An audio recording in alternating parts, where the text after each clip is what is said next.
Welcome back to Trying to Figure It Out. I'm Allie, and this week on Trying to Figure It Out, we have Sarah Gardner. Sarah Gardner is the CEO of the HEAT Initiative, a child safety advocacy group. Today's episode is definitely going to be a bit heavy, and I want to give everyone listening a trigger warning. We will be talking about child abuse and more sensitive subjects, and I just want to make sure that everyone who is listening, if you are comfortable with that, keep tuning in. You will learn so much this episode, and if you're not comfortable with that, feel free to skip this one. I totally understand that not everyone has the interest or ability to hear some of the topics we're going to talk about today.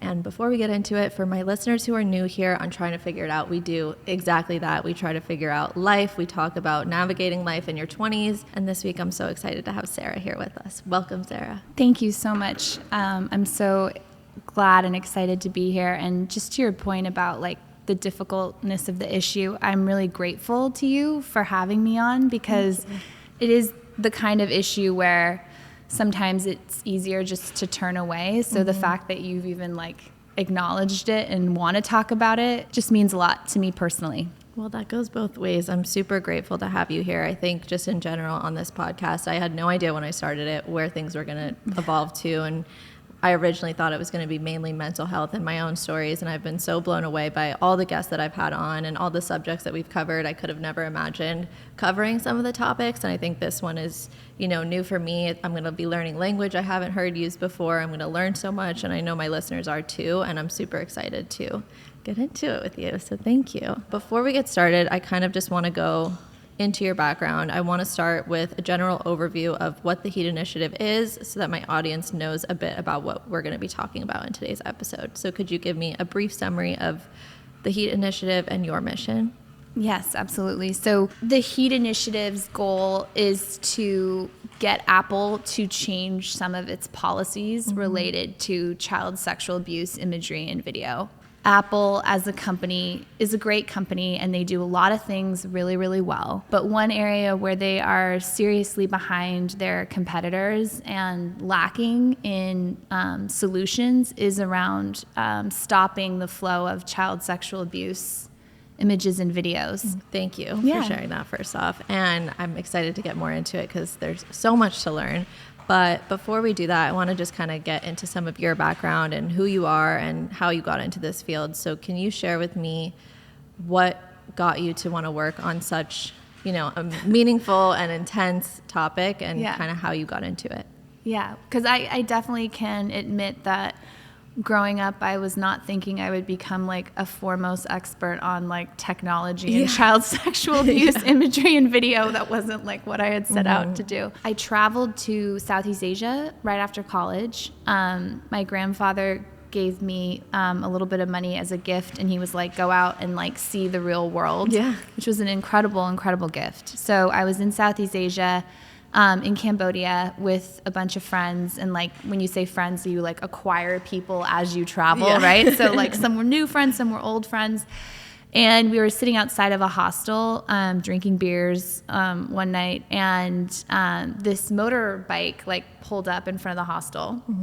And this old white guy got off with this tiny Cambodian kid behind him. She was probably somewhere between 10, 11, 12.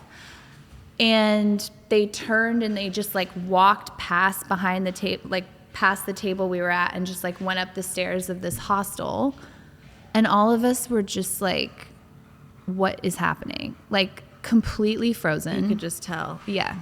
You could just tell it was bad. But also because later on, who came to pick her up was an older Cambodian adult. So there was just something about their relationship. You knew this wasn't his grandchild or something. Right. It was just very awkward and strange. So they go up the stairs, and we all just kind of sat there. And I was actually pretty well educated on it. So I kept pulling out my travel books.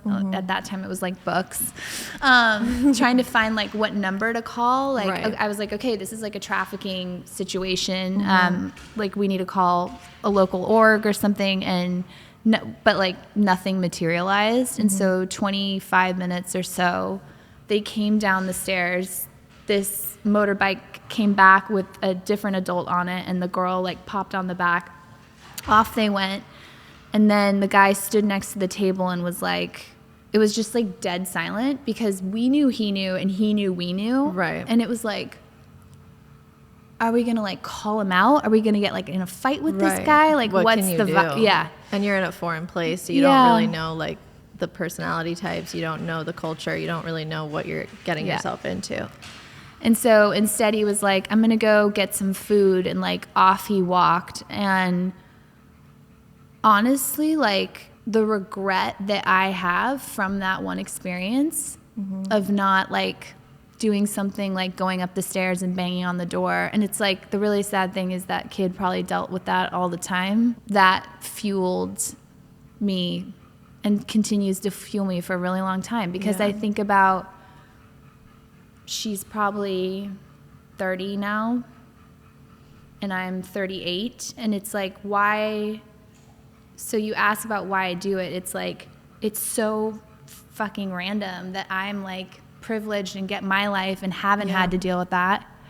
And she was born there, and that's her life. Yeah, I applaud you for doing this. It's not easy, and I'm sure it takes a toll at times. I'm sure, you know, you have to raise awareness on this stuff and share it, but I'm sure you have to, you know, more details than you're sharing to everyone else because you have a goal, and you have to be, you know, concise and to the point and not always share every detail. So I can only imagine the things that you have in your mind and that you've seen, and I'm sure it's very intense. So well, I appreciate that, because they do say like once you know, you can't unknow. Yep. In this field in particular, and having seen sanitized images, so I'm not law enforcement, right? So there are very few entities that actually ever see abuse images and videos, but I have seen sanitized ones, and even that has been a process of figuring out how to hold those.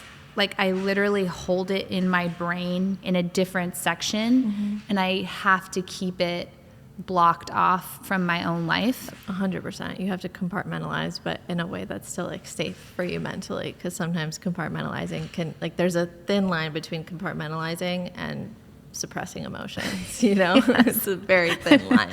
Yeah. So I totally understand that. So for someone who doesn't work in the space and knows really nothing about this side of the internet, what are the facts and, you know, the things that we need to know about child sexual abuse material? I really appreciate this opportunity to share it. And I was thinking about all the positives aspects of connection online, right? And like it brings people together, it gives people community. Yeah.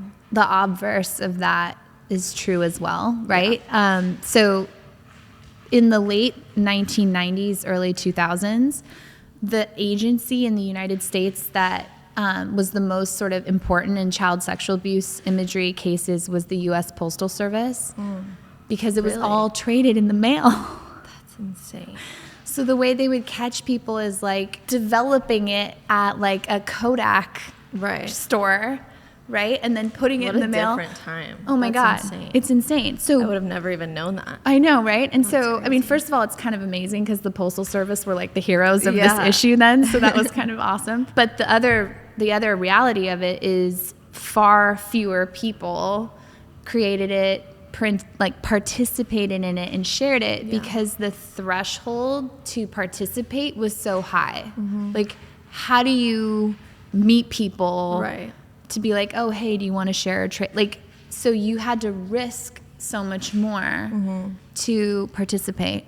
That kind of leads me to another question that just popped into my head. So how big is it imagery-wise on an iPhone or an iCloud? If you were able to get Apple to do what you're trying to get Apple to do, how many people would that actually protect? So I think to answer that, I'll kind of like work into it backwards, which is to say that, so you had the like physical manifestation of it, right? But then once like the internet came along, that blew open. So I think there was something like 6,000 cases in the US in like 1999. In 2021, there was like 22 million reports of child sexual abuse images and videos sent to law enforcement. It's insane. Now, it's like really important to remember that that's not 22 million kids. And I also should say, and this is probably like one of the harder things to say on the podcast, but it is important, like when we talk about like what it is, it's illegal content that does represent like the rape or molestation of a child. Right.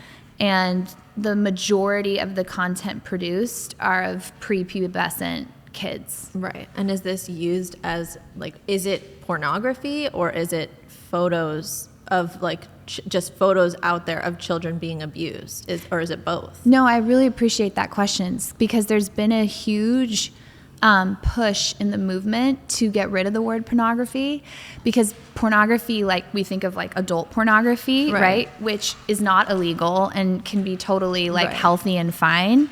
But the word kind of insinuates that people are participating in it of their own will. Right. Like it's performative. Right. Even the term child pornography made it sound like either A, not that bad, right? Like, oh, maybe it's like young 20-year-olds in like cheerleader costumes. Right. Do you know what I mean? Like looking young. Right.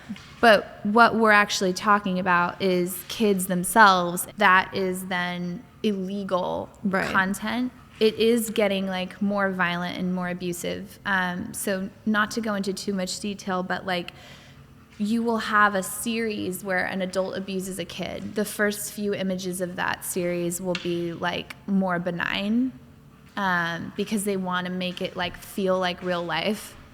Who is consuming this content? I know that might sound like such a ridiculous question, but like I'm genuinely like are we entering like just regular internet and social media, or is this like are we entering like people are going through like the dark web to get this content? With the explosion of the internet, it made the content more accessible. Right. So the problem with that, there's a number of problems with that. One is people who didn't or wouldn't consume it before are consuming it just because it's there, right? So like on Pornhub, like they're actually doing a much better job now detecting and reporting it and removing it. But like a few years ago, like you could find like content of kids easily. If you think about people who abuse children, there's a portion of people who abuse children who are thought to believe to be like pedophiles, like have an actual potentially like genetic predisposition to it. So some of those people are abusing kids and recording it and putting it on the internet. Some of them are not, right? There's this whole other segment now of people consuming, sharing, storing child sexual abuse content who wouldn't have been doing it had they not gotten access to it and kind of gone down the rabbit hole. And actually like one of the most just jaw-dropping moments that I've had working in this field is I gave a talk at a really prominent company like maybe 8 years ago. And this guy came up to me afterwards. This was so brave. And he was like, you know, I first got exposed to child sexual abuse content he said child porn, but in a forum, like in an AOL forum. And I like got addicted to it. Wow. And I started like looking for more of it. He openly admitted that He admitted that to me. And he was like, by the time I was like 18, 19, I was an alcoholic. I was like, because he was like, I didn't even want to be looking at it. I just like couldn't break my consumption of it. So he's like, I totally stand behind what you guys are trying to do, because had it just not even been there, I don't think that whole thing would have ever even happened to me. That's such an interesting perspective. Isn't that crazy? That's really interesting. What is your response when someone is so open like that to you? I gave him a hug. There are also people who are just really aggressive and mean towards children and don't think that they should be safeguarded and like that they're not of value. And those people are like abusing kids in really awful ways and putting it on the internet. Those are the people in the dark web. Got it. A lot of those folks who are, it's like some of the stuff where you just start to like lose touch. You're like, how could this be like human? A lot of that content that gets made on the dark web makes its way onto social. And we shouldn't discount social, because social also is where people meet each other, and then it's like much more not out of the ordinary now for those people to be like, hey, do you like content with like really young girls, like really, really young girls? As you're talking, I'm just coming up with so many more questions. Please. I kind of want to get into like a little bit of language stuff. So can you give me the like what CSAM stands for and just kind of give an overview of what it means? Yeah. So child sexual abuse material is the like terminology that we've come up with to replace child pornography. Right. It's just hard because the arguments against that terminology is material sounds very like clean, like very like benign, and isn't saying what it really is. This is like one of the biggest challenges that we have faced. And I was just with a bunch of experts in the field. We were having this debate. Like we were like, should we just start saying like end child rape? But it's like, that's so intense. That's so intense because people aren't like, when you hear that word, it's so like, there's so many like thin lines between all these terms. Like pornography is not always the right word, and rape is not always the right word, and material is a little bit more, like you said, benign. It's like, there's no perfect word to, you know, describe the content that we're talking about. But I think that's why this conversation is also so helpful to be having. Yeah, I appreciate that. And so it's like we don't want to use something that's so intense that it alienates people even more from wanting to learn or like wanting to get closer to understanding. So CSAM, the acronym of child sexual abuse material, has been sort of like the academic way of talking about it, and one that's kind of agreed to. I do think it'd be important to talk to survivors or people with lived experience and ask them, you know, how do you want us to call it? Like how should we describe it in your, like 100%. From your perspective? You mentioned some of like the numbers that changes from, you said 1990 to 2000s. I want to humanize this issue more, even though I don't think it necessarily needs to be humanized any more than it already is. But it's one thing to hear all the numbers that you know, gave out and know that it's absolutely horrific. But it's another thing to give context to the children behind the facts. Is there a specific example from your work that you can share with me? There was a case like in 2014, 2015, where there was a child being abused, and her perpetrator, who ended up being her stepfather, was one of the types of people who went to every length to hide what he was doing. Mm-hmm. So imagine taking videos of him abusing this child, and that was like eventually raping this child. And then he would take the time to like blur out any of the detail in the background, and then he would also like scrape the EXIF data off of it, which is like data attached to a photo that can like help you determine maybe like the camera make or like things like that. For a second, if you think about it, like your law enforcement, you get a photo of this happening to this kid, and literally you're like, where in the world? You have no clues, right? Because in the dark web, all the, you know, it's IPs and everything is like hidden. Mm-hmm. When they found the images of this girl, it was clear she'd been being abused from like 4, and she was now like 8. This went on for like 4 years. That's insane. Now you added 2 more years of them looking for her. So they put in a name into Facebook, and up popped a public profile photo. And in the public profile photo was the parents and this kid. And so this case specifically, and then just like on a larger scale, are most of these children, and was this child in like captivity? Was she being held hostage, or was it just like she was just living her normal life and this was going on at the same time? Yeah, so this was happening when the mom was at work, and he just scared the shit out of her. Yeah. And so she didn't tell anyone. The part that was so frustrating was that you looked at that case and you saw like 19 different moments where technology could have like been faster or like could have helped find her so much more efficiently than like what ended up happening, especially now. To push that even further, like that child is now recovering. Those images of her have been shared probably close to 500,000 times. And like right now, today, there are people online asking about her right now. Hey, do you have that series? Hey, do you have that photo? I really liked that one of that girl. Does anyone still have it? And that's why we have to get the companies to take it all down, because these kids who go through this do not recover because they know that people are still trading it and sharing it and like looking at it. The trauma doesn't end. It's still being shared and used. Well, thank you Sorry, for sharing I know that. it's a lot. It's okay. It's just, I'm processing I know. it's a lot. I mean, it's so much. I applaud you for being able to, again, I know you're able to compartmentalize clearly very well, and you speak about this in such a, an educative way. Thank you. But it's hard, and it's hard to hear, and it's crazy because there's so many things out there that we don't even know about. And as social media users who aren't even thinking that far, we're just opening TikTok and we're scrolling every day. We're not thinking of, what else is out there. I would have never thought that Apple would be a good place to even start with this issue. You know, I would never put that together. And so I guess that kind of leads me into diving deeper into the HEAT initiative and what you've been doing the past year. So for someone who is completely new to this topic, could you explain the campaign that the HEAT initiative launched specifically towards Apple and what you are calling Apple to do? Yeah.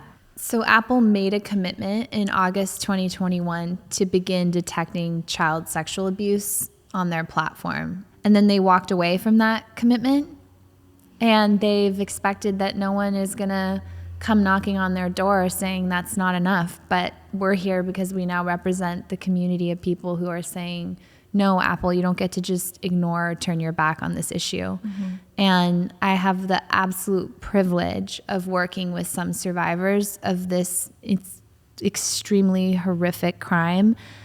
Not only is there content on iCloud, it's used to groom other kids, and it's used to normalize child sexual abuse. Mm-hmm. We are asking Apple to detect known child sexual abuse images and videos on iCloud. The day they turn that system on, there will absolutely be a child who's identified who's being abused right now.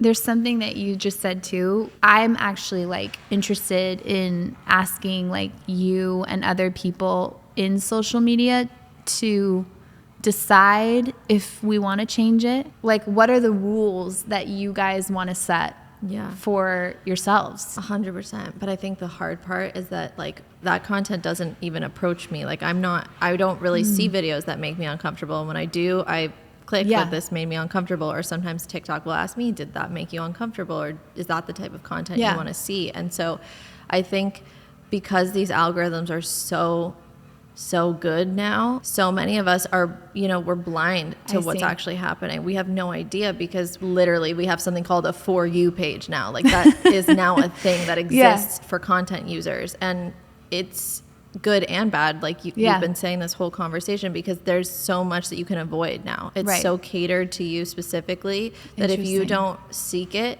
you don't have to see it. You don't have to know that it's out there. You don't even have to know that it's a big problem. You wouldn't know. Yeah. And so I guess that is where, my points came of being why Apple and how much could this actually help and how many people could this actually help? Because I would have never even known that this would be the first place to start, Yeah. No, it's interesting though, because also what you just said though is content moderation, right? It's TikTok being okay, you want this and not that, right? Mm-hmm. If you look at other movements that have happened and when change has happened that's been positive, if you look at the climate world, right? It's if you're a big company now, at least in the US, you can't be ruining the environment and be allowed to continue operating a business. So we need to figure out what are the emissions of tech companies, right? And then regulate them, and we need to make them change it. And so a lot of that will be laws, and some of that will be regulatory, but also some of that will be consumer. I know with CSAM, it's not getting served to you, which is great. It absolutely is getting served to other people on unmoderated, less moderated platforms. So just in terms of how this relates to child sexual abuse though, and the amount of people, and then why Apple, the reason that Apple is important is who has taken the heat for this issue to date has been Meta, Twitter, forward-facing social companies, right? Because people can go on. There was actually just an article about this. There are open profiles on Instagram trading CSAM right now. How? Because they don't find them. They report. It's that always confuses me because so much gets reported and taken down on the daily. If you say the word die on TikTok, they'll sometimes just delete your Yeah. video. But then you're telling me this, and I'm like, what is the priority here? Boom. Like, what That's are we the prioritizing? answer. Someone said the word die, and we're deleting that video. To be fair, and this is a point I do want to make, because I know a lot of people who work at the companies on content moderation, and they are like the heroes of our lifetime. Yeah. Because their job is to basically look at everything awful and get everything awful off of everything all the time. Right. They're not the problem. The problem is the higher ups at these companies who see their work as like niche. You know, like, oh yeah, we have a little trust and safety team, and it's like, no. Right. They need like billions of dollars. They need to sit at the CEO level. They need to advise you on how to spend them. Like, it's a cost center for these Right. companies, so they're not excited about pouring more money into it because it's not making them more money. Right. So Apple has been able to kind of hide behind the fact that it's not a super social platform. Right. We did a bunch of data collecting over the summer and to try and like dispel this myth though. And so now we have over 300 cases. This was just looking for like 8 weeks Right. of people arrested with like 4,000 images of CSAM in their iCloud account. And then also like iMessage being used for perpetrators to sort of groom and sextort kids. Right. Apple's specific role in it is that they are facilitating the storage and the sharing Right. by letting it sit on your phone. Right. So even though it's not a social environment where, say, like a really bad guy is able to like identify 30 teenage girls at one time and send them all like abuse content or a message, like, you know, Instagram, where he's getting like sort of fast access to people. If any of those girls end up taking like abusive images of themselves and sending it back to him or whatever, he can keep them in his iCloud account. Right. Apple has sort of hidden behind privacy, which we can talk about next, but also just sort of like, oh, well, we're not TikTok, we're not Right. Twitter, we're like, this is your personal data. And so they just haven't really been called out, but they knew they had a problem, which is why they created a solution to the problem 2 years ago and came out and said, we are going to start detecting child sexual abuse content. Right. And we were all like, thank God. We've been like waiting for you to do this. And then they ended up changing their minds. And that's also part of this, is like, you don't get to tell survivors of this content like, oh, we're going to like do right by you and then just take it back. leave you in the dust. So what exactly are you calling on Apple to do? We want them to prioritize children over profit and look for child sexual abuse images and videos on iCloud. So Apple 2 years ago announced that they were going to start photo scanning and, you know, working on fixing this problem. Why did Apple give up on that? Can we talk about the word scan? Yes. The word scan makes you feel like everything is being looked at, right? And then like we see in your whole pile of all your other stuff that is a word that's been like weaponized by privacy people to scare us into Right. thinking like all our data is scanned. So the word that more properly actually identifies the content or the technology that we use is detect. So what we're asking is for Apple to detect known child sexual abuse images and videos. It's like fingerprinting. Right. So once it's known, it has a fingerprint. Anywhere it goes on the internet, you can say, just look for these 15 fingerprints, and it will only find those bad images. And this technology exists. 100%. So Crazy. that's really important, though, because I think I am a privacy advocate as well. Right. I don't think that companies should have unfettered access to all of our data. Right. I don't think they should be looking through every single photo with their eyes to be like, is it this one? Is it that Right. one? But there's technology that can do that without other people seeing it. That's it. This is really a conversation about weighing safety versus privacy. So do you think it's possible to have both?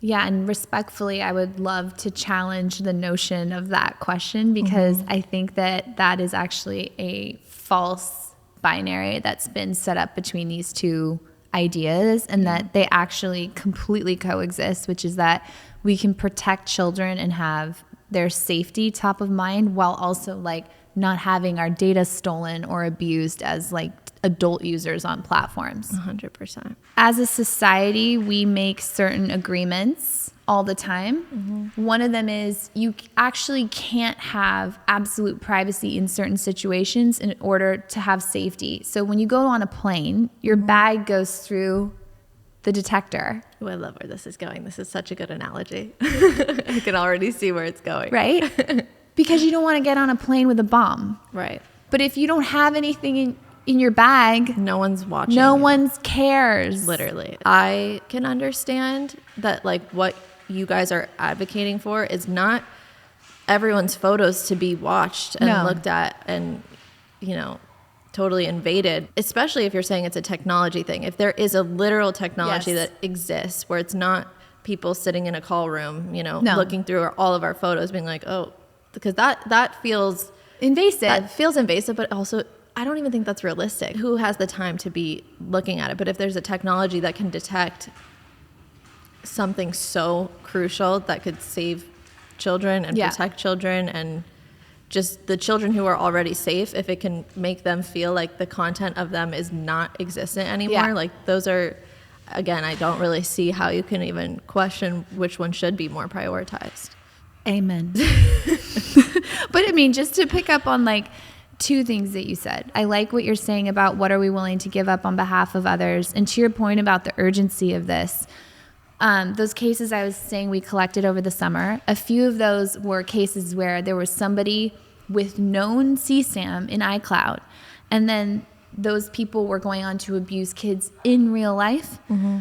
Those kids wouldn't have had to be abused if that had been detected sooner. So I am certain the day that Apple decides to do this, kids will stop getting raped. And I know that's intense to say. No. And it might only be one that first day or two, but like to your point, to me, that's like worth the whole fight. 100%. So I kind of want to ask you, what else do you want to tell my audience? What can we do as content users to help this cause and help this initiative? Yeah. I love this question. And I think I would like I will pose it back to you too, which is like, what do you think would be kind of the best like rallying cry? Yeah. Or like what would motivate people? The thing that gets me the most is I'm on TikTok and I hear a story and a story impacts me to then keep looking for more stories and keep learning more. Okay. So I think like, again, like humanizing the cause is super important. Giving people that, you know, human context of what we're actually talking about. Like this isn't just a number. This isn't just like another person who's experienced something really traumatic. It's like these are all people, and like giving that context is helpful. So for me, like the content that I consume on TikTok, I consume a lot of like people's stories, people sharing their stories or other people sharing stories on other people's behalf. And I think that that is a good way to lure people in. I love that. I really appreciate that advice. And I think it's something we're actually actively working on.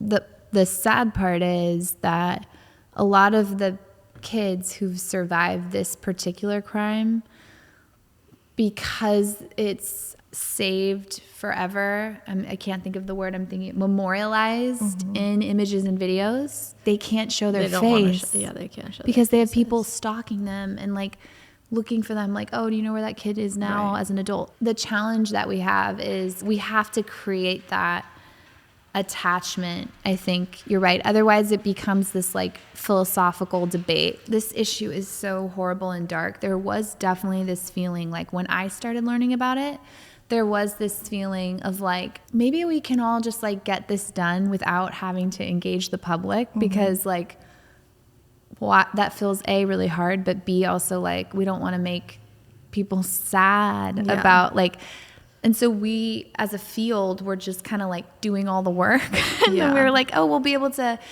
And there was this moment, I was at like a retreat once with a bunch of us and somebody got up and was like, we have to expand the group of people who are like carrying this burden because we're not going to be able to get it done just by ourselves. 100%. And that's why what you said before about, you know, the same way we look at like emissions Yes. It's like, that's such a good comparison of what we need to get this to. Yes. It's like that known awareness of like, okay, I'm driving a non-electric car. What does that impact on the world? Yes. Like, that's just like a we known need to fact. know It's why so it matters. instinctive.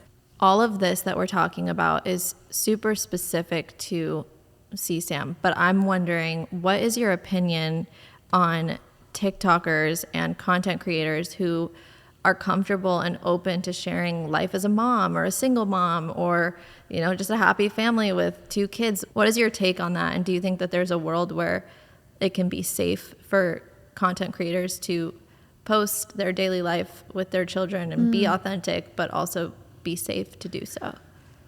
Yeah, it's definitely a loaded question. It should be safe if that's their choice to do that. I guess I've been working in the field too long, in the sense that knowing that bad people took advantage of that and did something really bad with it is like my norm. So it's not surprising. I think everyone's decision about their kids is their decision. Right now, I would say that it doesn't feel safe enough to me, if I was someone really well known, to have the face out there and feel like I had control over it. Feels kind of far-fetched right now. But that is also like a decision that you as an individual make. I think where it starts to really toe the line is like when it gets exploitative in some way. My goal, or sort of my focus, I think, would be more about, are those parents having active conversations with their kids too, about like the nature of their safety and what steps they're taking. Right.